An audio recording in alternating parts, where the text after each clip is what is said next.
सुभाष का अध्यक्षता काल। कांग्रेस अध्यक्ष के रूप में अपने कामकाज तथा देशव्यापी दौरों के फलस्वरूप सुभाष चंद्र के नेतृत्व स्तर पर तरह तरह के नए रुझानों तथा जन मनोविज्ञान बनाम स्वाधीनता संग्राम के विषय में नया अनुभव और ज्ञान प्राप्त किया। अध्यक्ष स्वयं कट्टर समझौता विरोधी राष्ट्रीय क्रांतिकारियों का प्रतिनिधित्व करता था, जो उपयुक्त अवसर आते ही साम्राज्यवाद पर निर्णायक और विराट आक्रमण करके सत्ता हस्तगत करने की घात में थे। दूसरी तरफ से सुलह समझौता को तैयार थे। उस अनिष्टकारी संघ योजना के आधार पर भी जिसे अंग्रेज हम पर थोपना चाहते थे।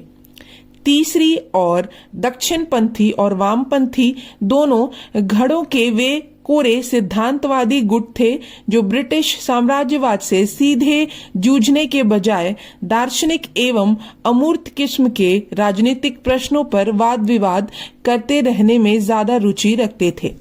इन परिस्थितियों में सुभाष चंद्र का दृष्टिकोण यह बना कि अगले वर्ष भी जब यूरोप में युद्ध छिड़ जाने की उम्मीद थी, उन्हें कांग्रेस को अध्यक्षता करते रहनी चाहिए।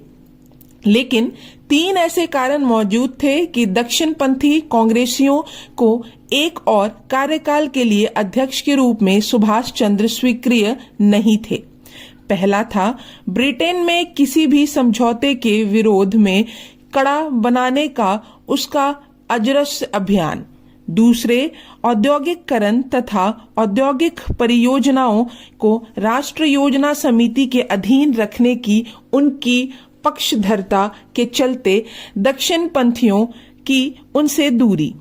तीसरे, सितंबर 1938 में अंग्रेजों द्वारा हिटलर से नापाक म्यूनिख संधि करने के बाद यूरोप में युद्ध छिड़ने की अपरिहार्यता पर उनका विश्वास। यह परिदृश्य जनसाधारण को तो बहुत भा रहा था, लेकिन दक्षिणपंथी नेताओं को जरा भी पसंद नहीं था, क्योंकि वे अपने मंत्रपदीय एवं संसदीय क्रियाकलाप में व्याध्यान नहीं चाहते थे। इस प्रकार सुभाष के अध्यक्षता काल के अंत तक उनके और दक्षिणपंथी नेताओं के बीच दरार बहुत बढ़ गई थी।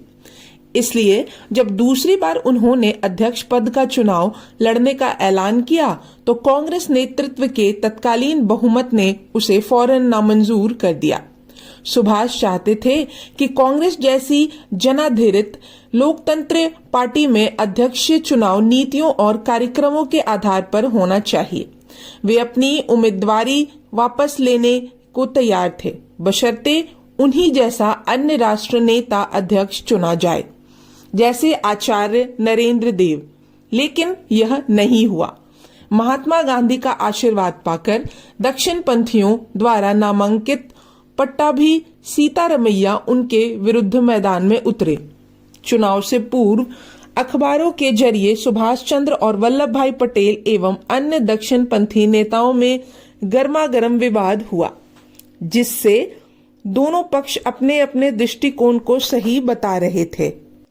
आखिर चुनाव में सुभाष 200 वोटों के बहुमत से साफ जीत गए। इस चुनाव से सिद्ध हुआ कि देश भर में उनका कितना व्यापक और प्रभावशाली समर्थन है। चुनाव तक गांधी जी चुप रहे, लेकिन चुनाव परिणाम घोषित होने पर उन्होंने स्वीकार किया कि सीतारमैया की पराजय मेरी पराजय है।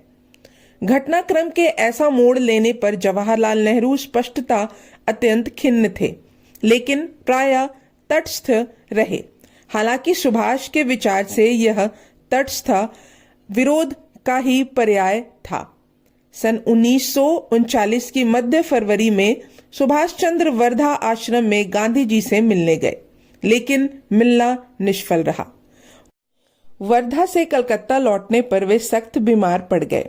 उन्होंने निवेदन किया कि महीने के आखिर में होने वाली कार्यकारिणी समिति की बैठक स्थगित कर दी जाए। जवाब में अधिकांश सदस्यों ने कार्यकारिणी समिति से सामूहिक त्यागपत्र दे दिया। जवाहरलाल नेहरू के अलग से एक बयान जारी किया, जो त्यागपत्र जैसा ही था। कांग्रेस अधिवेशन मध्य प्रदेश में जबलपुर के निकट त्रिपुरी में शुरू मार्च में होने वाला था। डॉक्टरों की सख्त ताकीद थी कि सुभाष उसमें भाग ना ले। उनके दोनों फेफड़ों को निमोनिया ने घेर लिया था और उनका जल्दी स्वस्थ होना असंभव ही था। लेकिन डॉक्टरों की हिदायत अनसुनी पर नवीनावर्चित अध्यक्ष त्रिपुरा के लिए चल पड़ा। एम्बुलेंस से उन्हें रेलगाड़ी तक पहुंचाया गया। जबलपुर में स्ट्रेचर के सहारे उतारा गया और वहां से फिर एम्बुलेंस में अधिवेशन स्थल अध्यक्ष के शिविर तक ले जाया गया। परिजनों और डॉक्टरों का एक दल उनके साथ आया था।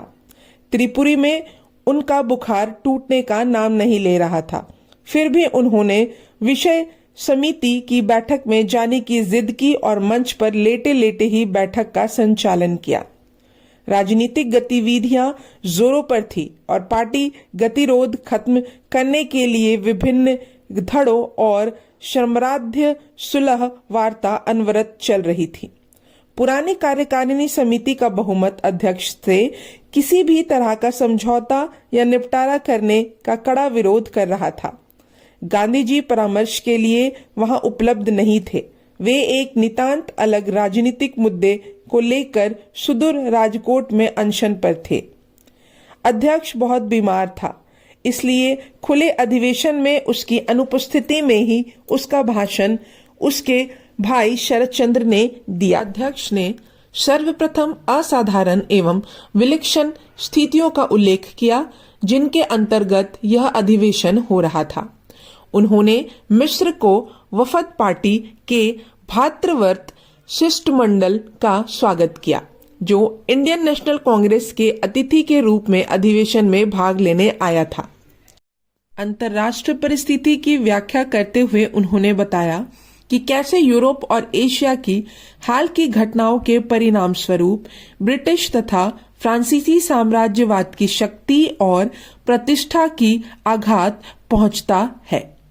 घरेलू राजनीति के संबंध में उन्होंने स्पष्ट और असंदिग्ध रूप से कहा कि उनका सुनिश्चित मत है कि ब्रिटिश सरकार के समक्ष स्वराज का मुद्दा उठाने और भारत की राष्ट्रीय मांग अंतिम चेतावनी के रूप में रखने का समय आ गया है।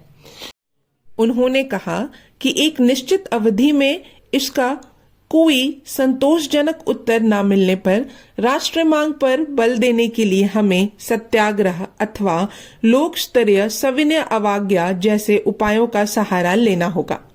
देशवासियों को उन्होंने विश्वास दिलाया कि ब्रिटिश सरकार इस समय लंबे अरसे तक अखिल भारतीय सत्याग्रह जैसा विराट संघर्ष झेलने की हालत में नहीं है। उन्होंने आशा प्रकट की कि वर्तमान परिस्थितियों में हम केवल अपने मतभेद भुला दें, सारे साधन इकट्ठे कर लें और अपने आप को पूरी तरह राष्ट्र संघर्ष में झोंक दें, तो ब्रिटिश साम्राज्यवाद पर अपने अभियान को विजयकारी बना सकते हैं।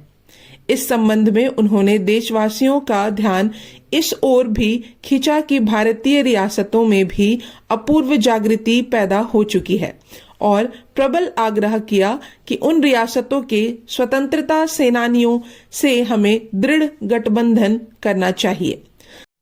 भाषण का समापन करते हुए उन्होंने स्वराज की ओर निर्णायक कूच की समुचित तैयारी कर लेने की जरूरत को रेखांकित किया।